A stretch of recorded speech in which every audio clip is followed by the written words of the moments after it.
Hello lovely friends, welcome to part 3 of my whole year in the kitchen garden.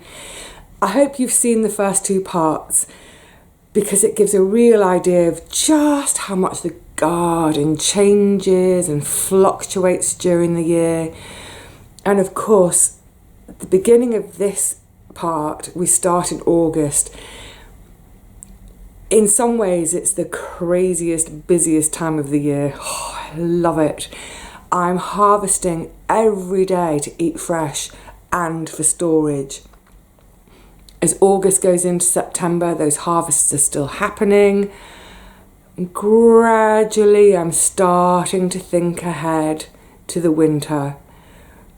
Not too much though, because I want to hold on to these precious warm days, the precious sunshine. The days are getting shorter, but when the sun's out, oh gosh, it truly is lovely. So let's get back into the garden and see what there is to do and to harvest. I think it's probably really clear to see that we have had that good dose of rain at the end of July. And this soil has remained beautifully moist. The cardboard and leaf litter last autumn really helped. When I was preparing the beds, when I was digging the trenches, as you can see some of it coming up there, some of that leaf litter did get dug in. I wasn't particularly meaning to, because I didn't want the decaying leaves to then lock up a load of nitrogen in the bed. But actually, I think what was in there has meant good moisture retention without doing too much locking up of moisture. Gorgeous. Oh, I'm going to be feasting. Morning, Poppy. Know that I'm going to have the time to plant my brassicas today, just because I am going to be doing quite a lot of picking today, which means a lot of processing. And that's the thing at this time of year, isn't it? We have to remember to leave time each day possibly for watering. I don't need to water today, but quite often it's a case of make sure I leave a good hour and a half for watering, and then leave a good 3 or 4 hours for processing. I better get picking, hadn't I?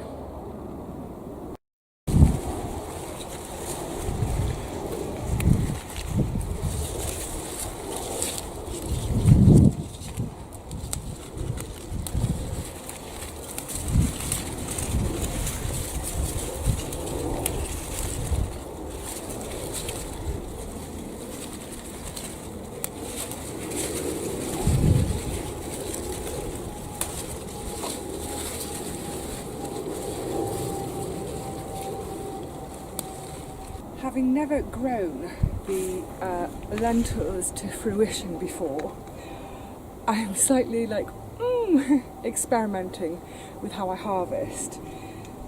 What I think I'm going to do, what I'm going to do is simply pull them up. Oh, really shallow roots, let me show you. Oh, sorry worm. Oh, I don't want you to bake, it's so hot. Go in there. Let me see if I can show you. Look how, that's its root. Yeah, so, for now, just get them all pulled out. And then in theory, well, at least commercially, what would then happen is they get threshed and winnowed. And what that means is the threshing part is they get bashed and bashed and bashed, so that the little lentil is released from its pod, but you have all the lentil and all the pods and all the mess. And then the winnowing stage is, well, let's say I've got a big tray full of all the detritus plus the lentils. So I flick it in the air on a windy day, the detritus blows off and I'm left with just the lentils. So that sounds like, I don't know, obviously commercially they have machines to do that. I don't know if that's going to work for me. I may end up picking them out one at a time. I will, in a second, we'll go back to the shed and I'll crack one open for you to have a look at. Maybe it will be a case of, oh, that's pea, I don't need that. Maybe it's going to be a case of perhaps if I bash them against something hard whilst holding them.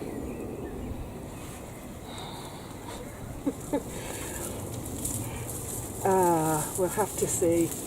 I feel like this should be one of those episodes, you know, the we've talked about it within my Facebook group, the Ruth, what's her name, Ruth, Alex and Peter, the Edwardian farm, the wartime farm, that team. I feel like it's something that I need them here to show me. Ruth, come and help me. Right then, high time. Let's get some brassicas in. I've had a slight change of plan with all the brassicas.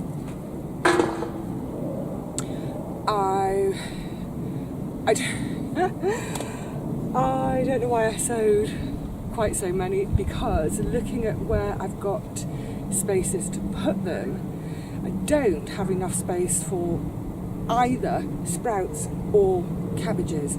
Now, seeing as I haven't had great success with sprouts over the years, they're the ones that I've decided I'm not going to bother with. So we've got a couple of new pot holders down, and they're actually here today. They're busy clearing some land, so I've said I'll hold on to them for now, and then if they can get a bit of space cleared, they will be welcome to them.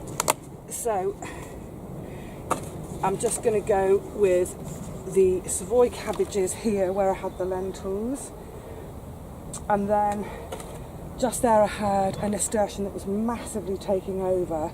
So what I might do, and there's a little bit of space there, I might just bung a couple of sprouts in, just to see, because what I've tried to grow in the past, it's all been the variety called Grow Ninja.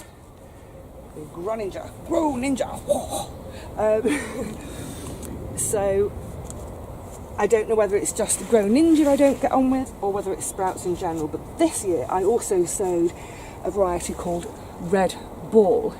So maybe the Red Ball will work for me. So I'll find a couple of spaces for them there, and I'll just try and pop a couple in there in with the beans where I've pulled the nasturtiums. Then once they're all in, I'll get my net tunnels back on. I'm not going to have time to build proper net cages for everything, but I will need to, because with all our brassicas, we've got three main issues, pests, possible problems. Clubroot, which fortunately I've never had, so I don't really know much about it because I've never had it and never had to deal with it. I know one of the pot holders a ways over there has it, even with rotation. There we go. But the two other main things, and this is what I can from time to time suffer with, is pigeon attack and caterpillars. So I want to protect everything from being pecked to smithereens by the pigeons, and to stop the cabbage whites from laying their eggs on them, which hatch into little caterpillars which will decimate the lot in a day, given half the chance. Right, let me go and find a couple of spare Red Ball sprouts, and then we can get planting. I think it's going to be easiest. I'm just going to hoik the whole bin off if I can. Oh, can I? There is a little door thing at the bottom down there, but I've never found it particularly easy to use. Ah, that's it. Come on, shaky, shaky, shaky. Oh, it's quite dry. Gosh, really dry. Oh, awkward. There's never enough space, is there? Wow, on first glance it looks really dry, and considering I put a bucket of wee in this on pretty much most of my visits. Right, well, let me give you a closer look so you can see what I'm dealing with. Oh, it's rubbish. Is it worth it at all? Oh, I just don't know. Let's see. So this is going right back to March in the bottom here. I mean, you can see it's wanting to break down. Yeah, maybe I can just get a little tiny bit of this out, because I want to put it around the purple sprouting broccoli just to protect all that bare soil this winter. Oh, I'm in a dilemma. Right, let me have a think about this for a minute and see if there's anything I can rescue from this. I've managed to get a small amount, such a small amount, and it's really hardly composted at all, but,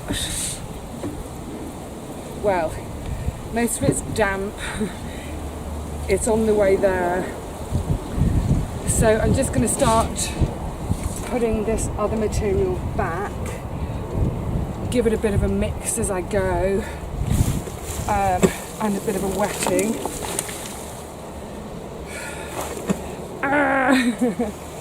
Oh, never mind. Hopefully there'll be some good stuff for next year. It really isn't fabulous, but here goes. Teeming with life in there. So it's not just, for me, obviously it's not just about covering the soil against the pelting rain. My reason for mulching, obviously it's partly to do with moisture retention. There's plenty of moisture in there at the moment, but also it's continually thinking about how to help my soil, how to improve it, how to stop it becoming compact and horrid, how to give the worms something to enjoy. I want worm activity in there. But in the sort of the 4 or 5 years that I've really tried hard with these beds, the worm activity has increased massively. You know, when I first got any of these beds going, I just didn't have worms at all. 0 worms. And now, well, pretty much every time I put my trowel in or my fork in, I'm having to apologise to a worm along the way. Oh, first find where it begins and ends. It's tangled in with all this clover that I've left. There's clover in this grass path, and I leave that for the bees. Just to say, in terms of the bees and their food, the marjoram is now flowering. I've left that to go to flower, so they've got that. Obviously the French lavender is coming again, so they'll have that. I don't know if I'm going to take all the English lavender today. I think I'll probably just do these first 2 and leave the next 4 plants. Maybe I'll do 1 a week and gradually take them away over the next sort of 3 or 4 weeks, just so as I don't sort of give the bees a shock and remove all this food all in one go.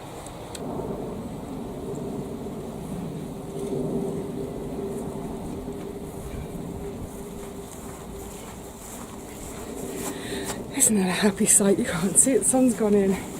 Shake to you there. What a happy sight. That's 2 English lavenders harvested. That's all the French. Oh well. The French, the perfume must smell really strong, but this, and like I was saying, these beautiful, where is the light? We've suddenly got a load of cloud cover. You can't see, can you? But hopefully you can make out just how long the stems are. Brilliant. If you're wanting to do things with the stem included, whether it's making little posies or, like I say, making the lavender ones, if I have time over the winter, that's what I shall be doing with them. Oh, blissful. This is one of the moments I have been longing for and dreaming about for nearly a year. The first fresh tomatoes. Oh, have a moment, have a moment. Oh, sun warm. Oh, gorgeous. Now, I know the vast majority of you already grow your own tomatoes and you will know what this moment is like. For those of you who've never grown tomatoes before and are either thinking about doing it for the first time this winter, if you're a Southern Hemisphere person, or for the first time next year, when you come to pick them, couldn't be easier. There's like a little, where the plant is joining its vine there's like a little knuckle. If you just push on that knuckle, the whole tomato comes off in one go, just like that, easy peasy. I actually like to leave my my stalky bits on until I get home and process them. I just feel like it's going to keep them fresher for longer. I don't know if that's true, but that's what I tend to do. Leave that little stalky bit on. Now, you might be thinking, why is she not popping one in her mouth straight away? Oh, these are so red. Look how red. Oh, the light's terrible today, isn't it? Let's find some light to show. Oh, there we go, glowing in the light. Why am I not popping these in my mouth straight away? I'm delaying my gratification momentarily because there's something else I want to eat with them that's on the other side of this bed. So come on, let's get picking. Of course, the proof of any pudding is in the eating of it. I'm going to start with just a bit of tomato and the cucumber. I've made a generous portion for myself, haven't I? Let's have a go. It's been a year.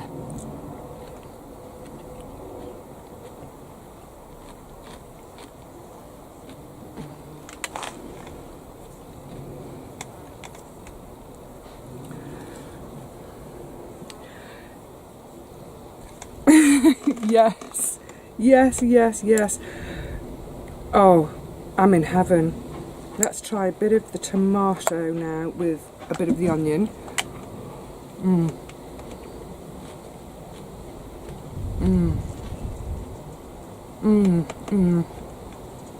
Oh, God, that's a good combination. Oh, that's so good. Wow. Oh, the onion's got a really beautiful kick. Not too much. One of the reasons I grow the red is because they're not quite as strong as, say, whites or browns, so they're great for having raw. It's all worth it, isn't it? If you think of the hours and hours and hours of work that goes into the garden, I wouldn't trade it for anything. Not for anything in the world. All those times in sort of like the late autumn or the early spring when I've in the past been digging quite so much, I won't be digging quite so much anymore, but all those days when it's cold and it's damp and the work is hard physical work, it's back-breaking and there's not a soul around to share the day with, and it just all feels a bit like too much of an effort.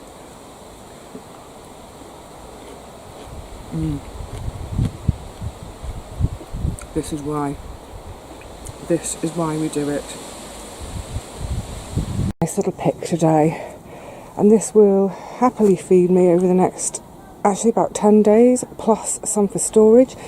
So if you think I've got this, and then combine it with one of my stored squash from last year, plus some rice, maybe some other lentils. So that's plenty of spring onions for, 3 or 4 salads. So mostly at the moment I'll have salads for lunch and something warm in the evening, but that's plenty for my salads. Remember to bring home some garlic, And what have I got there? 5 onions. That one carrot's plenty big. I pulled out loads more leeks than I need for that breakfast, so that will become something else as well.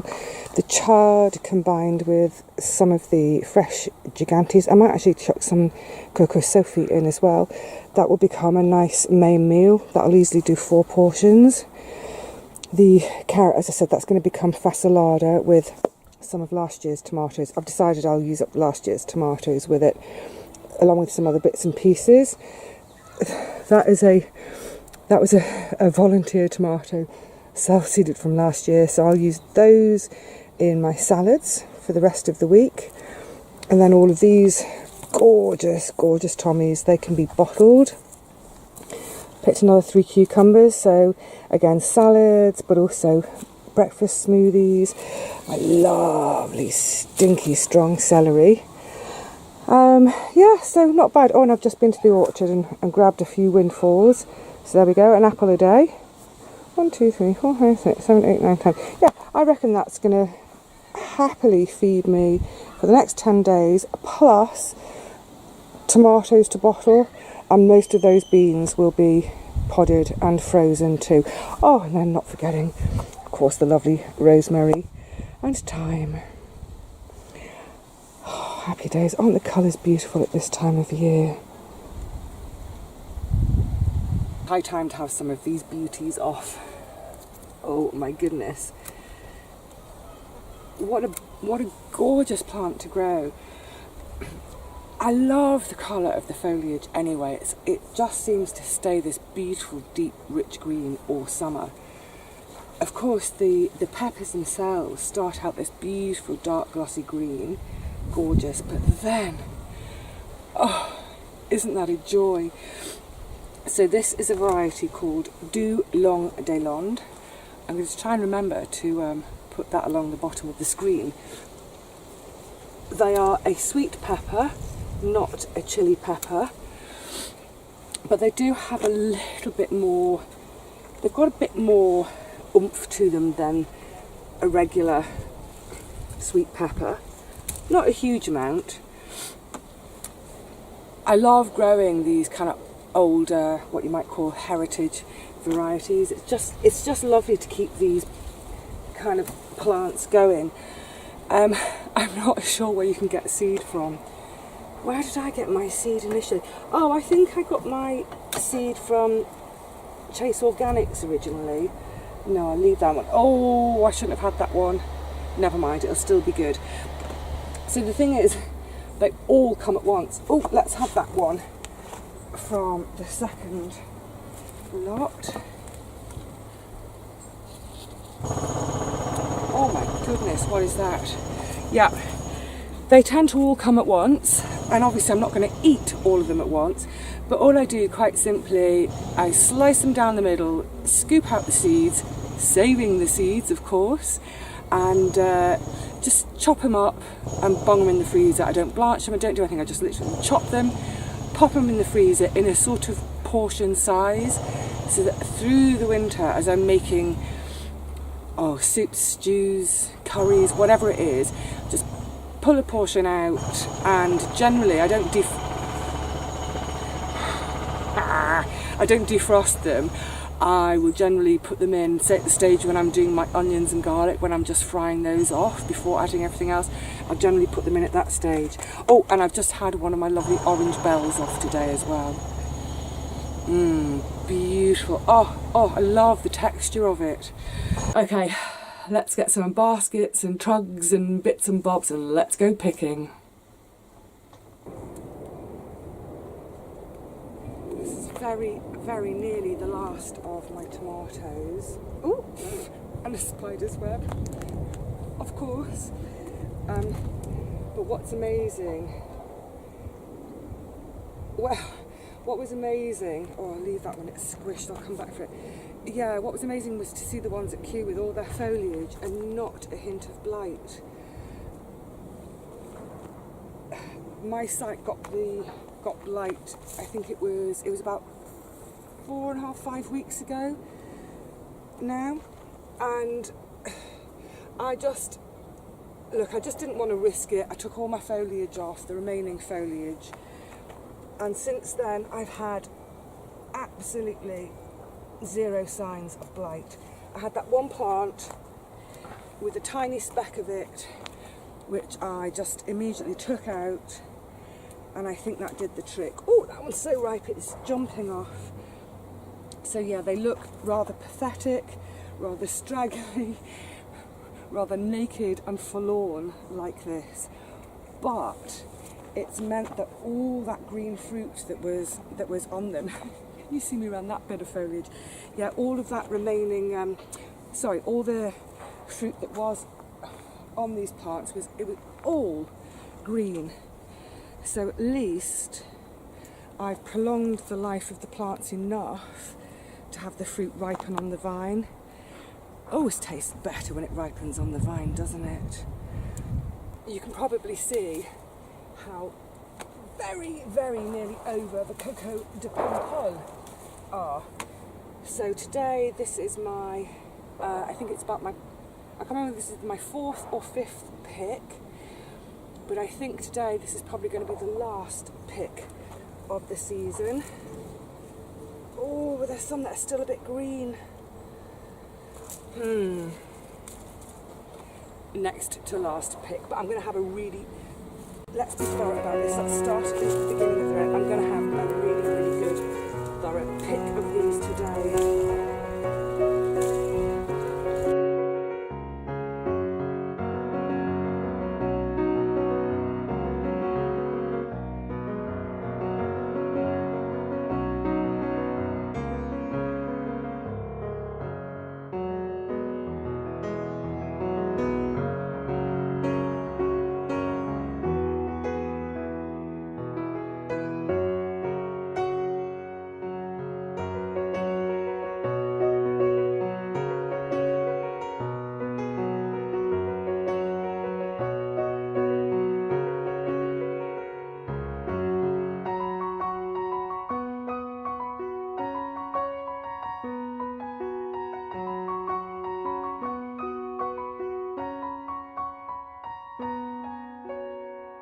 Good stuff.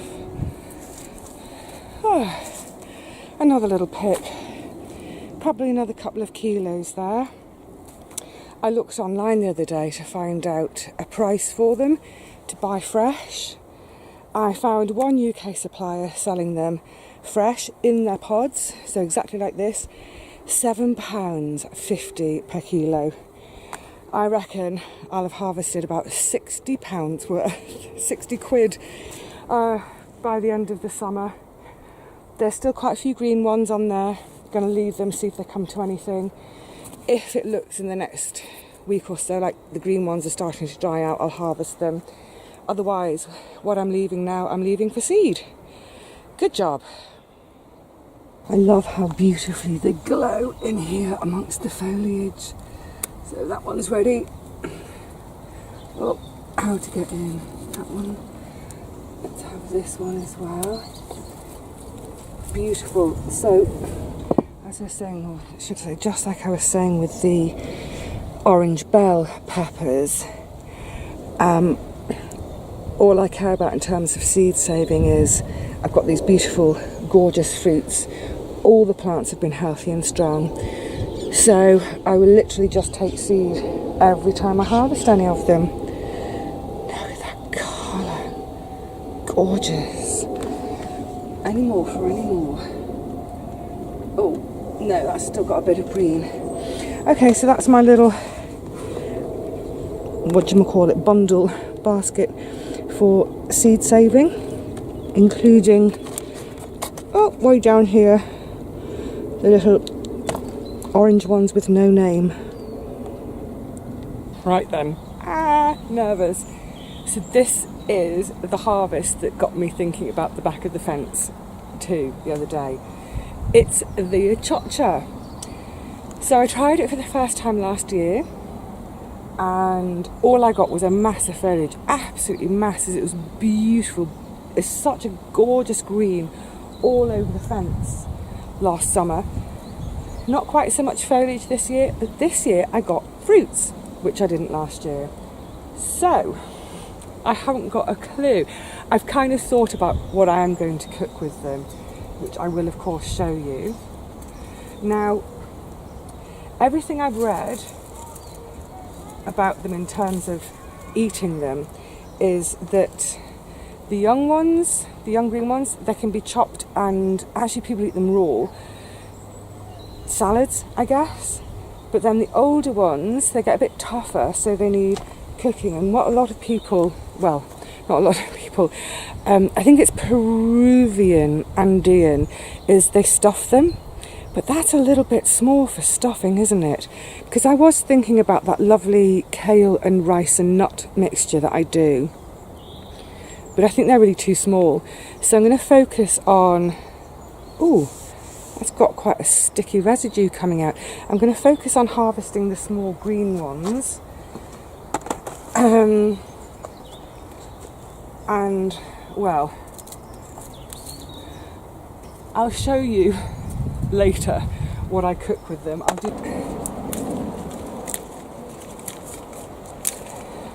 This is taking me forever. Oh my goodness. And why is it? You think you've stripped a punch and you look back 2 seconds later and there's another one. It's just like when they're green. You would think that at this stage they'd be easy to spot. So, this is the, oh my goodness, this is the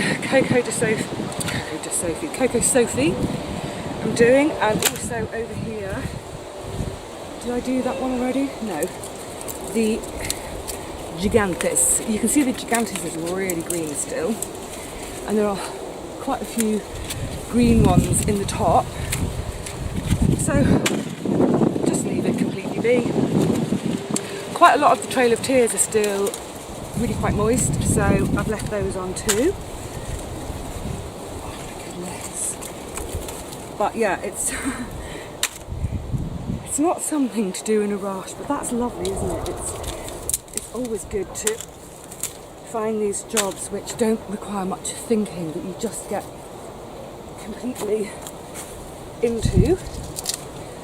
Once I've done these from all the arches, I will start to have a look at the Coco de Pampol, because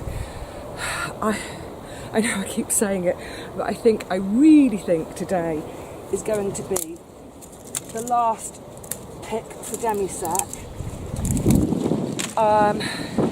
They're really going over now, and yeah, I don't think they'll come to much now. I might, okay, this is what I will do, thinking on my feet.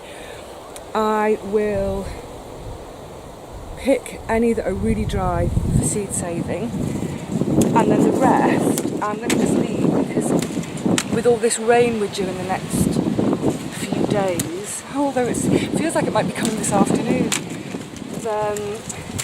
the ones that are green, they might just fatten up and yellow up a little bit. We'll see. The main thing was to get all of these other ones off. I've got loads to do still, and look, I think I need another basket. Oh, it weighs a ton. But what I love is, I wonder if this will pick up. Can I do it without spilling? Isn't that a lovely sight and sound? Gosh, it really is getting dark. I think I'm going to scoot these all to the shed, get another basket, and hurry up while I'm at it.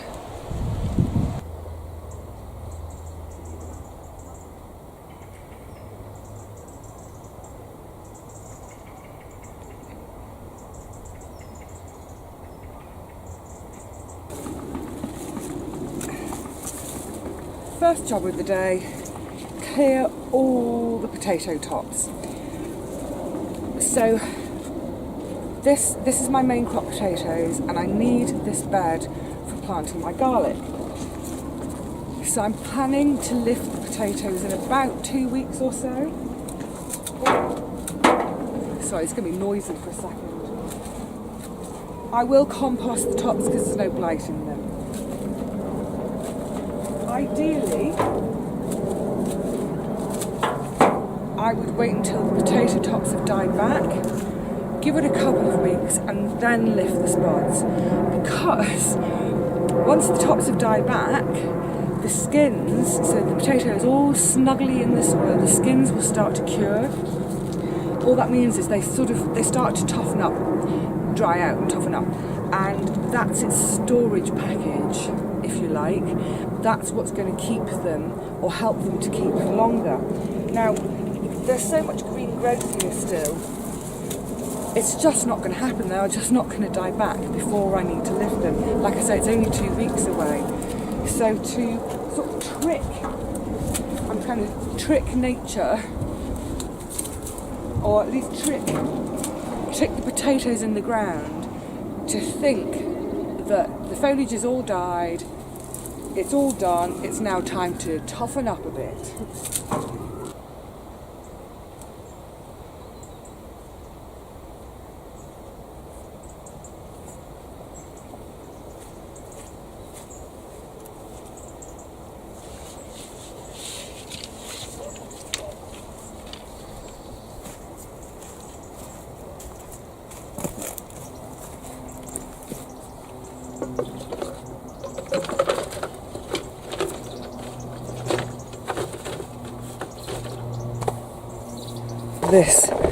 This is what I'm after. So I don't ever sow nasturtiums, I don't ever plant them. They just self-seed every year, and that's great. They work as a fantastic bit of ground cover. There'll be a bit of compost / mulch over the winter. Ooh. But before these beauties go over, this is the stage I want to get them at, when they are gorgeous and bright green still. They almost look like chickpeas at this stage, don't they? The idea with these is I'm going to pickle them. Now I know some of you are going to be shocked at the word mention of pickle in one of my videos, because I generally can't stand pickles, chutneys, anything like that. But the wonderful thing about nasturtium seeds is they make a great, as people often refer to them, poor man's caper. There are just 2 pickles in the whole world that I like. That's my olives and my capers. So these have a beautiful sort of warm peppery taste, and that little kick from brining and being pickled, it's gorgeous in salads in the summer, and actually in hot salads in the winter.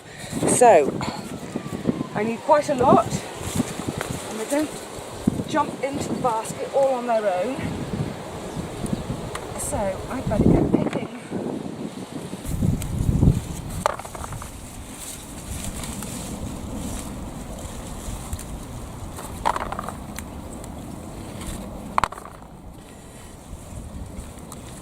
So because I'm just going to pickle these, rather than say bottling like I do with the tomatoes in the water bath canner, you know, when you're using your water bath canner, you want to make sure you fill it up to make the most of the session. With these, it's so easy to just do one jar at a time.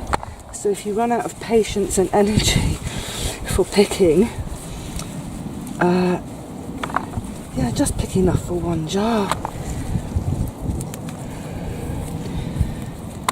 I mean, the other gorgeous thing about the nasturtiums, probably goes without saying, but I'll say it anyway, is what beautiful colour they give us at this time of year, when so much else is fading.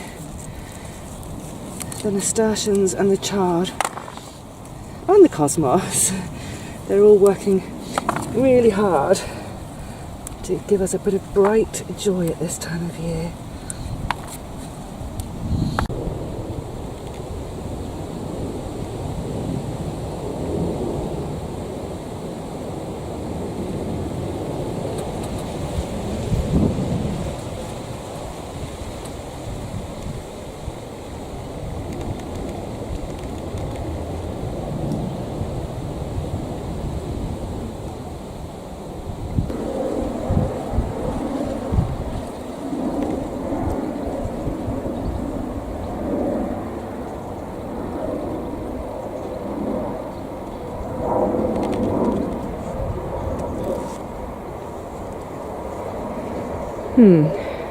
So much for putting the deck chair away for the winter to make space for this rhubarb plant. Oh well, let him be.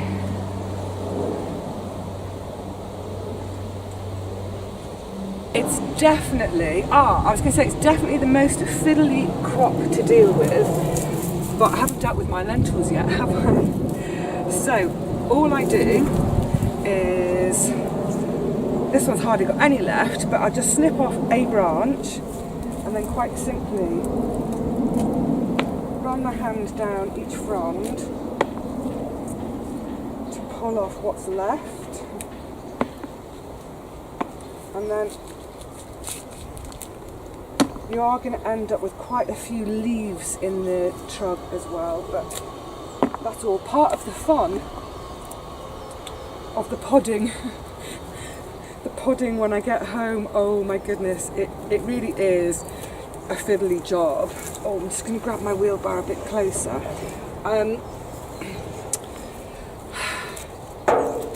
Is it worth it? Well, what I would say is, don't want to lose that one, going by how gorgeous, how absolutely gorgeous they are to be green, covering my mouth, then I would say yes, it is worth it. But just looking at all that damage the mice have done, that damage has, I would say that's appeared in the last, oh, here comes more wind. Woo. I would say that damage has happened in literally just in the last 2 weeks. Therefore, note to self for next year, and I really, really must get on it next year, is do my harvest, gosh, even as early as say the beginning of September, and think of it more as a green harvest for freezing rather than a brown harvest for drying.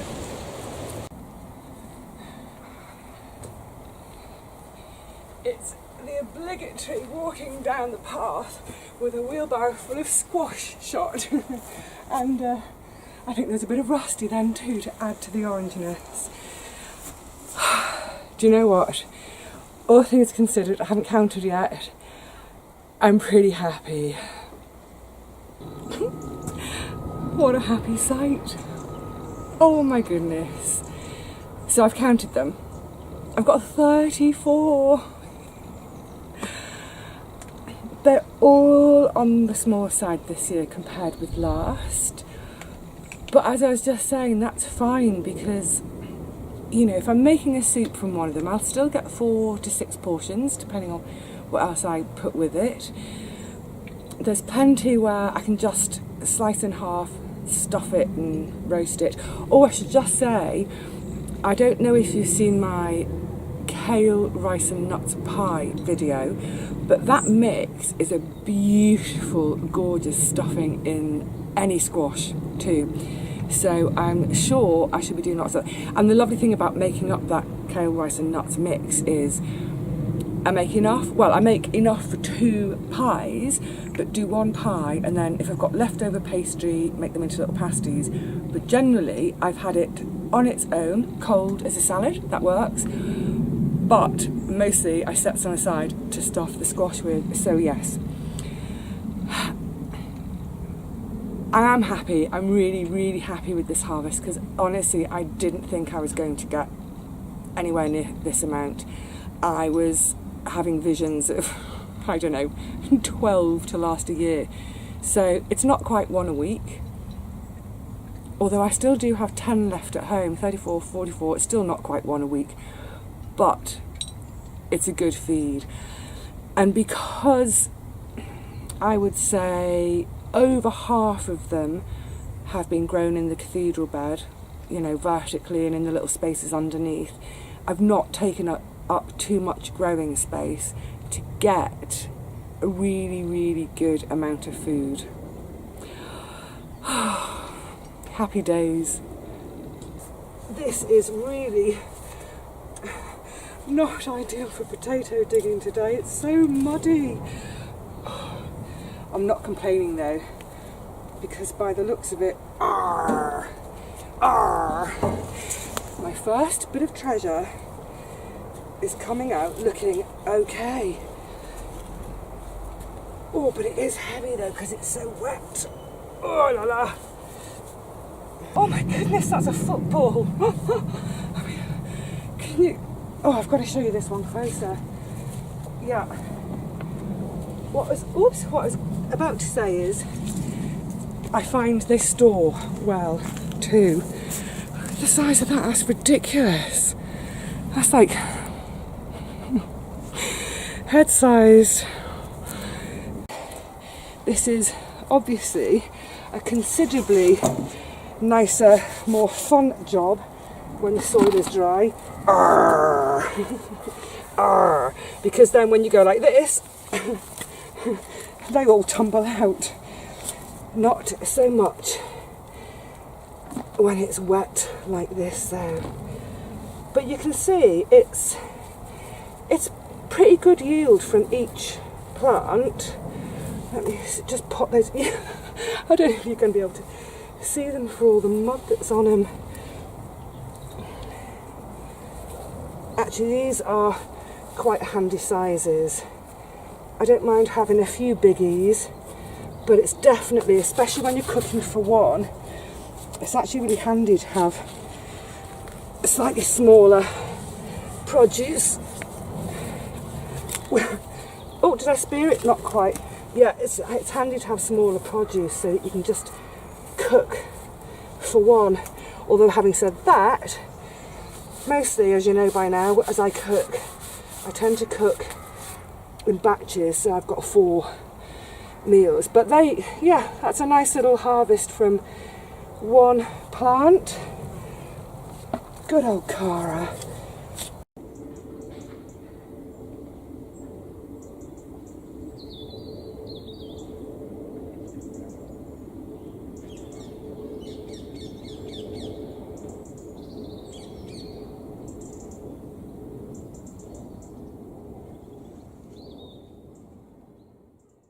Just dip a little hole, probably 4 or 5 centimetres, pop them in. The ground is actually still really quite wet from all this rain we've had. We are now due dry, mild weather for the next couple of weeks or so at least, so fingers crossed for these. Because I don't want them to rot in the ground, of course.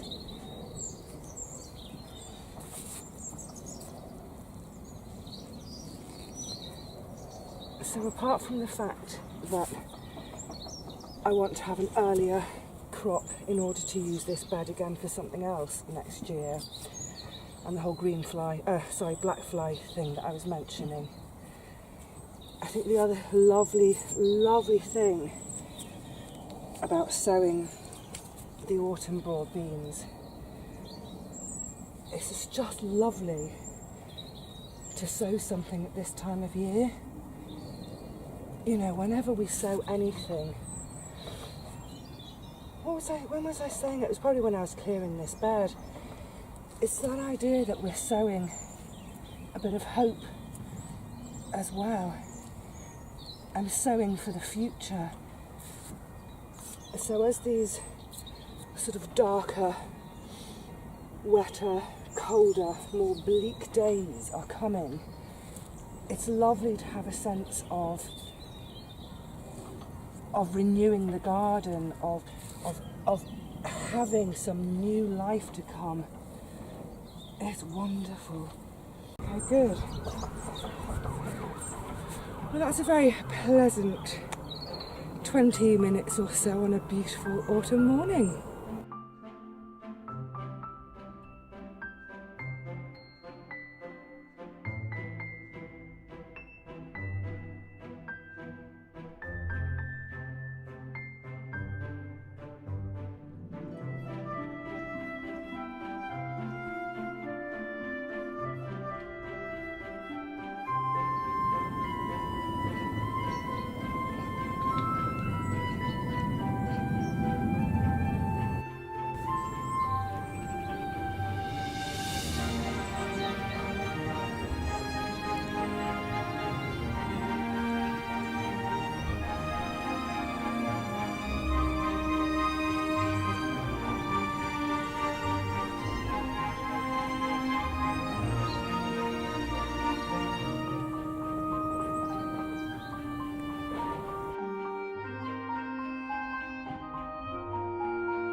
I'm definitely in slow mode this morning. Well, it certainly proved to be a tricky autumn this year. We had so much rain in October, so very much, more than I've ever known. It was making the most simple jobs either a bit difficult or they just weren't going to happen at all. Then November came and it felt that suddenly the days got shorter really quickly. The weather continued to be rubbish. We felt like we'd been plunged into winter already. So a lot of the jobs got shelved, things had to wait. But every now and again, there was a slightly decent day and it meant let's get quick sticks down to the garden and do some more work. I'm going to leave you now with a piece that you will have seen quite recently if you watch my channel regularly. I'm doing some of my autumn clear up work, but I set it to a piece of music, and it's a piece of music I have loved for years and years and years. It's an interesting piece of music because it has very quiet, lyrical, soft moments, gorgeous, and then it has quite, shall we say, dramatic moments in it. And I've been wanting to use it for the longest time, but it is the longest piece. Anyway, there was one day in November when the rain stopped, so I was able to do some work in the garden, and finally it seemed like the perfect moment to use this piece of music. Enjoy. I'm going to go down one side first. I'm going to be methodical. Let's crack on.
out that bed.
If only all jobs in the garden were that fast.